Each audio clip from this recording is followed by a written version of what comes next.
আমাদের সাতজন বিশিষ্টের নাম থেকে যখন পরীক্ষার প্রশ্ন আসে কিংবা কে কোন সেক্টরে যুদ্ধ করেছেন সেটা নিয়ে যখন পরীক্ষার প্রশ্ন আসে তখন আমরা ভুল করে ফেলি। আজকের এই ভিডিওতে আমরা এমন টেকনিক জানবো যেটার মাধ্যমে যদি সাতজন বিশিষ্টের নাম কিংবা কে কোন সেক্টরে যুদ্ধ করেছেন সেটা থেকে প্রশ্ন আসে তাহলে আমাদেরকে আটকানো একদম অসম্ভব হয়ে যাবে ইনশাআল্লাহ। চলুন তাহলে শুরু করি। আমরা যে টেকনিকটা শিখবো সেটা হচ্ছে ৭০০০ মোম আনো, ৭০০০ মোম আনো, ৪-৭-২০০০, ৪-৭-১০-২০১৮ তারিখে কি বলছি?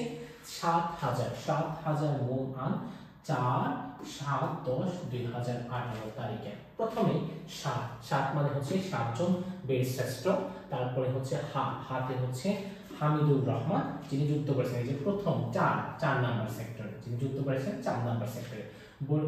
যা মানে হচ্ছে জাহাঙ্গীর যিনি যুদ্ধ করেছেন এই যে ২ নাম্বার ঠিক আছে ৭ নাম্বার সেক্টরে, ঠিক আছে।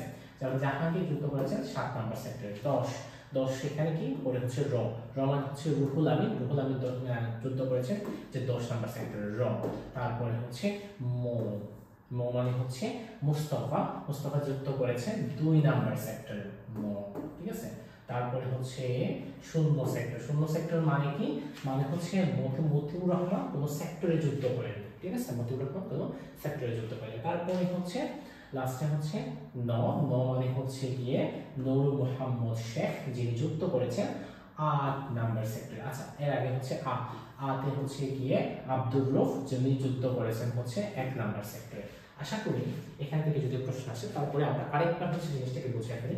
আমরা যে টেকনিকটা শিখবো সেটা হচ্ছে ৭০০০ মোম আন ৪-৭-১০-২০১৮ তারিখে। এই যে সাত মানে হচ্ছে সাতজন বীরশ্রেষ্ঠ হচ্ছে যুদ্ধ করেছেন। হা দিয়ে হচ্ছে হামিদুর রহমান যিনি যুদ্ধ করেছেন ৪ নাম্বার সেক্টর, যিনি যুদ্ধ করেছেন ৪ নাম্বার সেক্টর। যা দিয়ে হচ্ছে জাহাঙ্গীর আলম যিনি যুদ্ধ করেছেন ৭ নাম্বার সেক্টরে। র দিয়ে হচ্ছে রুহুল আমিন যিনি যুদ্ধ করেছেন ১০ নাম্বার সেক্টরে, ঠিক আছে।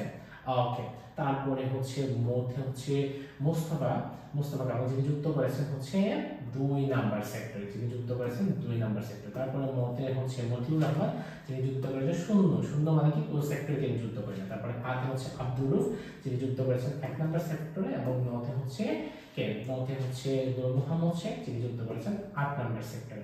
এখন আপনাদের কাছে প্রশ্ন হচ্ছে এখানে কোন সেক্টর হচ্ছে ঢাকায় ছিল এবং কোন সেক্টর হচ্ছে নো সেক্টর ছিল। নো সেক্টর কোনটা ছিল সেটা আপনারা একটু কমেন্টে জানিয়ে দিবেন এবং এরকম ভিডিও আরো চান কিনা, যদি আরো চান তাহলে কমেন্টে ডান লিখে দিবেন এবং ভিডিওটা যদি ভালো লাগে থাকে তাহলেও কমেন্টে ডান লিখে দিবেন। থ্যাংক ইউ সবাইকে, আসসালামু আলাইকুম।